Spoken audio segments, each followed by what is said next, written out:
Bagaimana cara menemukan jodoh kita tanpa pacaran, Pak Ustadz?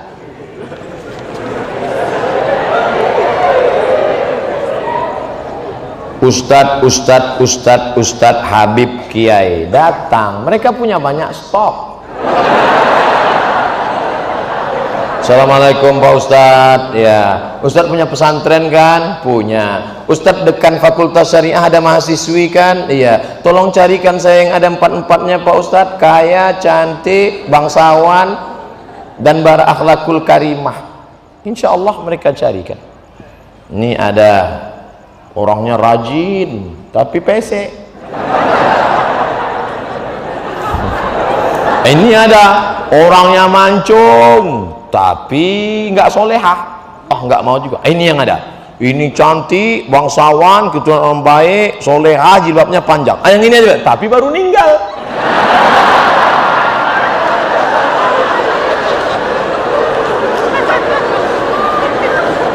Kalau jodoh takkan kemana. Itu kata-kata indah, tapi harus ada usaha. Ustadz ceramah diberi air minum. Ini nyindir nih, enggak? Diberi air minum. Lalu kemudian, apakah air minum itu memang sudah ditakdirkan untuk Ustadz? Iya. Coba kalau dia tidak mau berusaha menggerakkan gelas ke mulutnya, dia cuma melihat aja senyum, masuk air itu ke mulutnya? Tidak, harus ada usaha. Anak-anak muda usaha, nggak perlulah saya ajari anak muda. Tanya bapak-bapak, bapak ini malah udah ada yang dapat 2, ada 3.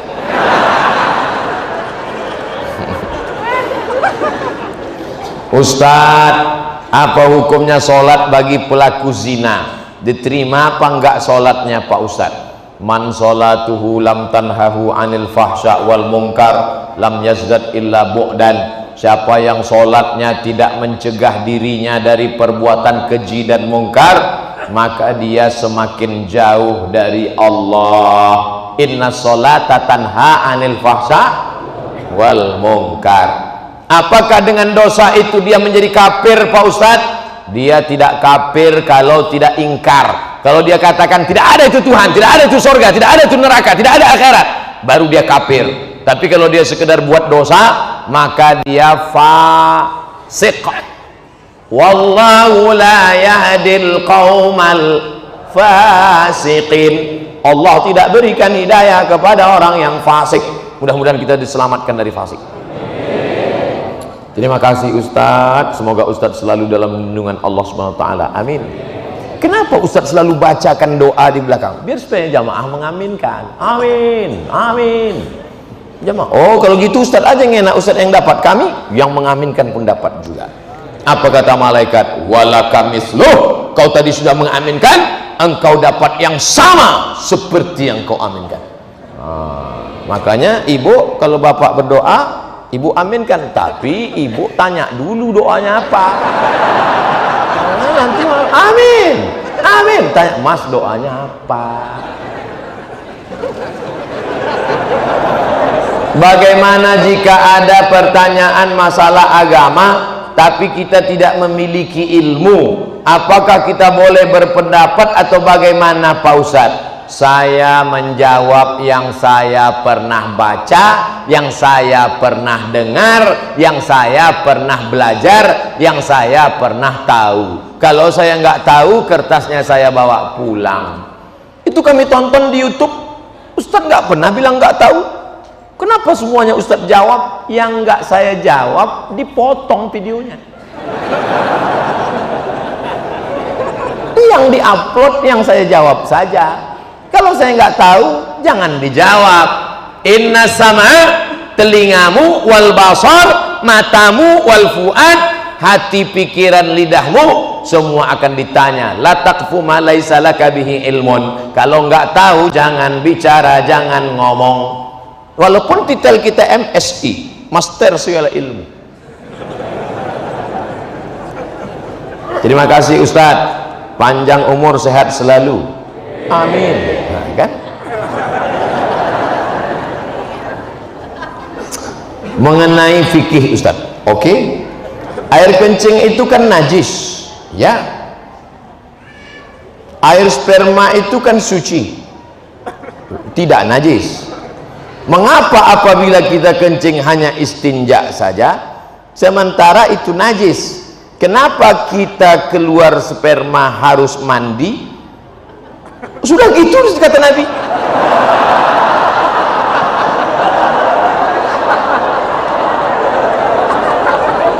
Kalau keluar air wudhu, tapi kalau keluar sperma mandi. Padahal ini najis, yang ini tidak najis. Kenapa harus begitu Pak Ustaz? Pokoknya sudah begitu kata Nabi Muhammad, jangan tanya-tanya. Yang dilihat itu bukan tempat keluarnya, tapi bukan benda yang dikeluarkan.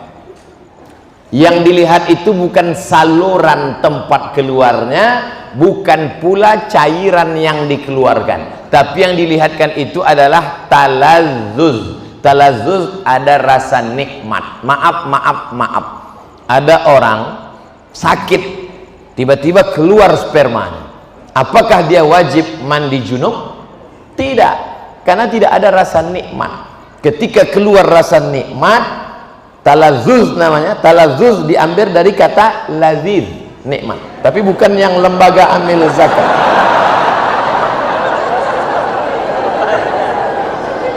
Ada orang mandi, habis mandi, habis mandi, tiba-tiba pas dia buang air kecil keluar spermanya. Apakah dia wajib mandi junub? Tidak, karena tak ada talazzuz. Jadi ilat sebab mandi junub itu adalah talazzuz, ada rasa nikmat, barulah dia disuruh mandi. Beda kalau ketemu dua khitan. Idza iltaqal khitanani faqad wajabal ghuslu wa illam yanzil.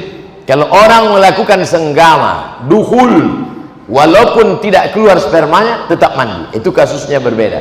Nah, jadi yang dilihat di sini bukan saluran tempat keluarnya, bukan pula cairan yang keluar, tapi talazzuz, rasa nikmat itu yang menyebabkan dia disuruh mandi.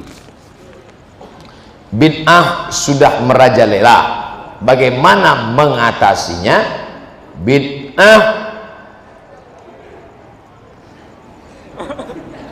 pangkal tidak bersatunya umat Islam. Perbuatan, ucapan, tindakan, pikiran tidak ada dalilnya bid'ah.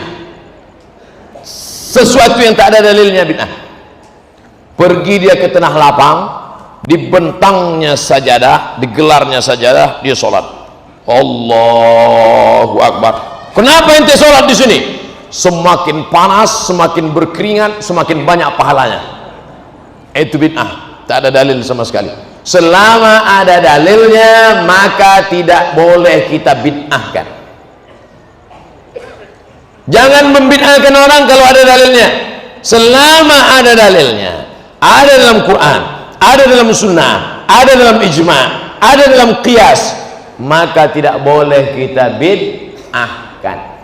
Ibu-ibu kumpul ramai-ramai baca Yasin. Yasin wal Qur'anil Hakim, innaka laminal mursalin ala siratim mustaqim. Toto ada orang bid'ahkan. Apa ini ramai-ramai baca Yasin? Bid'ah.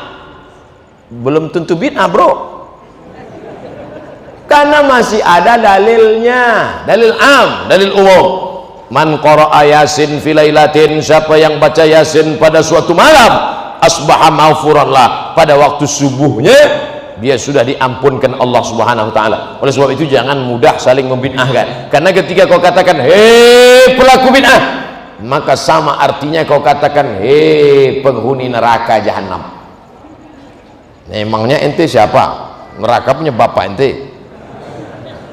Ala hadhihi niyyah wa kulli niyatin shalihah. Al-Fatihah.